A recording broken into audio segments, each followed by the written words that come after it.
Hello everyone, and welcome to my Young and the Restless official 24 channel. I hope everyone is having a wonderful day. Before we begin, please hit the subscribe button and give this video a thumbs up. Lily's peril, Kane's dangerous action, and Nick's failure. This week in Genoa City, Nick suffers a significant setback, Kane takes a risky move, and Lily faces unanticipated dangers. According to previews for the week of August 18th, there will be some unexpected turns on the Young and the Restless. Fans should anticipate a risky game from Lily Winters. But is Billy Flynn's character Kane Ashby also playing games? In the meantime, Sharon Newman and Nick Newman experience a setback. Let's discuss the upcoming events in the CBS soap opera as you continue reading. Lily Winters' tricky trick. First, let's talk about Lily, who is acting on Victor Newman's advice on Kane. When Lily called the tycoon and requested a meeting, he appeared to have hope. Lily found a way to acquire what she wanted from Kane about halfway through that meeting. But Kane is a cunning man who has gained a lot of knowledge over the years. Kane's allegation that he now gets sick from flying, something Lily doesn't remember from his younger years, was an intriguing one. That might therefore be a hint. Kane Ashby's bet. Kane appears to be an intelligent man who has mastered the art of reading people. Kane might be taking a dangerous chance, even though some of his remarks have surprised Lily. It's possible that the man hopes to woo Lily back into his bed. I question whether Lily is merely masking her own emotions, even though she acts as though she despises the man. Adam Newman's expansion. According to spoilers for the week of August 18th, there will be some confrontation between Chelsea Lawson and Adam Newman on The Young and the Restless. Chelsea will keep pushing for Jason Thompson's character Billy Abbott. But now that they know about Kane and Billy's connection, everyone is thinking the worst. It appears like Billy might present some love challenges for Adam and Chelsea. Nick Newman's failure. He will be enraged to assist Victor in defeating Kane over with Nick. Nick is furious about Kane for a number of reasons. But I'm curious if Nick will push things too far, which would explain why Sharon Newman is seeing a different side of the man. Audra Charles might get a dose of her own medicine from Claire Grace Newman. Claire's announcement could give Nate Hastings, who is returning from Chicago, a shocking dose of reality. How is Audra going to convince herself not to do this? This week in Genoa City, tensions are set to boil over as the drama between Lily Winters, Kane Ashby, and Nick Newman reaches a dangerous tipping point, with ripples spreading to nearly every corner of the canvas. Lily finds herself in a perilous position after deciding to follow Victor Newman's cryptic but calculated advice regarding Kane. Advice that came wrapped in the kind of subtle manipulation only Victor can deliver. The meeting between Lily and Victor began with cautious civility, Lily expecting perhaps a hint or two about Kane's latest dealings, Victor expecting Lily to execute his plan without hesitation. But halfway through their exchange, Lily realized Victor wasn't merely giving her guidance, he was testing her loyalty, pitting her resolve against the deep emotions she still carried for Kane. That emotional undercurrent only grew stronger when she confronted Kane directly. The man she once knew, the charming but unpredictable force who could sweet-talk his way out of trouble, was still there, but now with an edge sharpened by years of scheming and survival. Kane played his hand skillfully, feigning a newfound aversion to flying, a peculiar excuse Lily couldn't recall from his younger days. The oddity lodged in her mind like a splinter, a possible tell that his sudden vulnerability was nothing more than an elaborate ruse to stall, distract, or maneuver her into lowering her guard. And yet, even as she tried to keep her guard high, Kane's knowing glances and offhand remarks hinted at something more personal, an unspoken dare for her to remember what they once had. But Kane's dangerous move goes far beyond emotional gamesmanship. Behind the scenes, he has been cultivating a delicate network of favors and obligations with people Lily doesn't even realize are in his orbit. From whispered exchanges in the back corridors of society to carefully staged chance encounters with key players in Chancellor Winters, Kane is threading together a web that could ensnare Lily both professionally and personally. This bet of his, a gamble on both her emotions and her business vulnerability, might win him back more than her trust. It could secure him a foothold in a position of power that even Victor might have trouble dislodging. The irony? Lily is convinced she's the one running the game, but every calculated smile Kane sends her way suggests he's 2 steps ahead, waiting for the moment she'll make a mistake and hand him exactly what he wants. And while Kane's maneuvering is subtle and dangerous, Lily's peril isn't just about him, it's also about the ticking clock on how long she can keep up this charade without slipping. Meanwhile, Across town, Adam Newman is facing his own storm. Chelsea Lawson, restless and emboldened, continues to push for deeper involvement with Billy Abbott, ignoring Adam's warnings and his growing frustration. The connection between Billy and Kane, something both men would prefer to keep under wraps, is beginning to circulate in hushed conversations, leading to speculation that their alliance is more than just friendly cooperation. Adam sees the writing on the wall. If Chelsea keeps inserting herself into this volatile mix, she could inadvertently give Kane and Billy the opening they need to undermine him in ways far more damaging than a simple romantic rivalry. Billy, for his part, appears to be enjoying the disruption, perhaps even using Chelsea's persistence as a way to needle Adam while keeping his true intentions shrouded. But the week's most striking unraveling belongs to Nick Newman. Determined to help Victor deal with Kane, Nick throws himself into the fray with a level of intensity that borders on obsession. His motivations aren't purely business.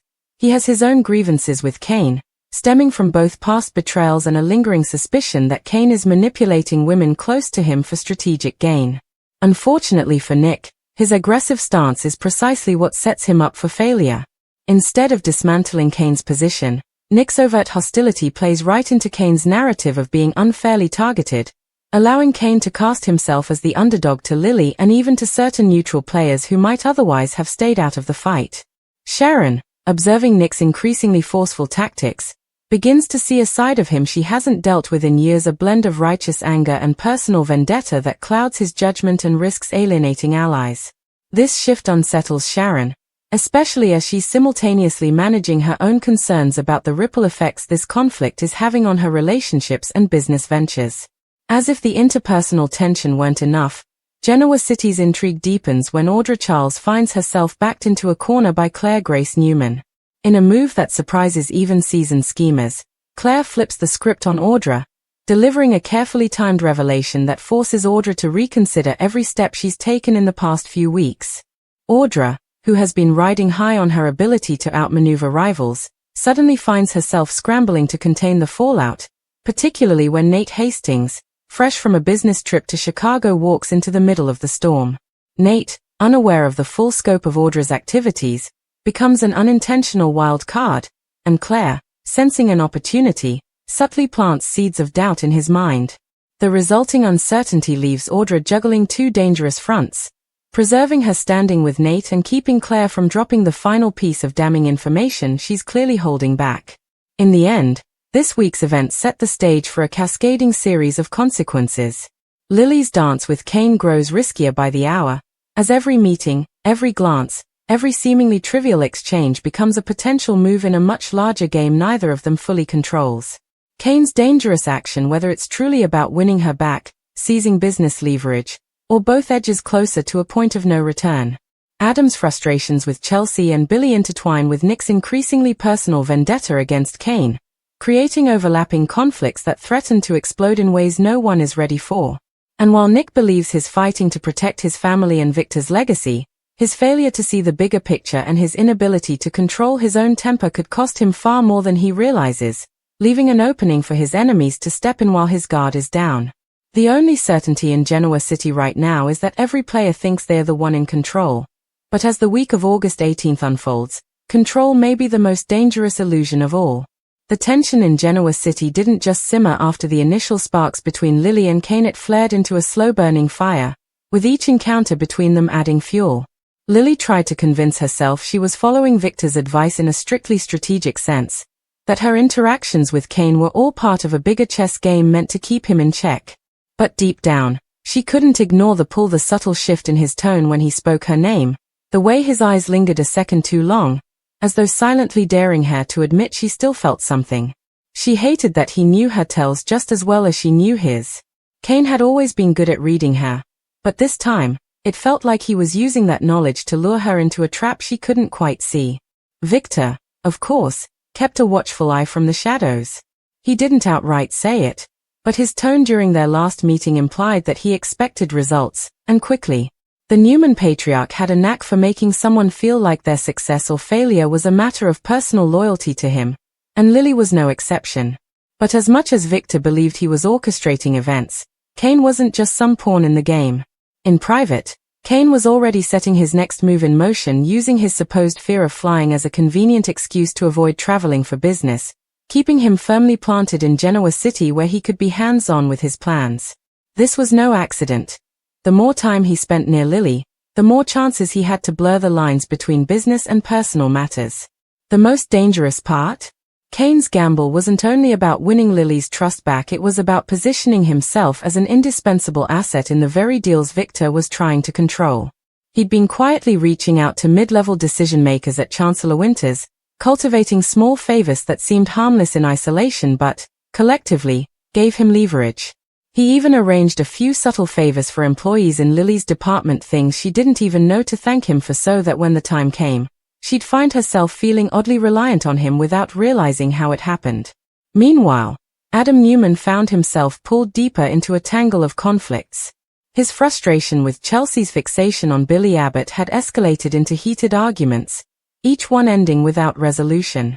Chelsea saw Billy as a potential partner not just in romance, but in the business move she was considering, and she was too stubborn to see how dangerous the association could be. Adam tried to warn her that Billy's friendship with Kane wasn't as innocent as it appeared, but Chelsea accused him of paranoia, of projecting his own rivalry with Billy onto her choices. In truth, Adam wasn't entirely wrong.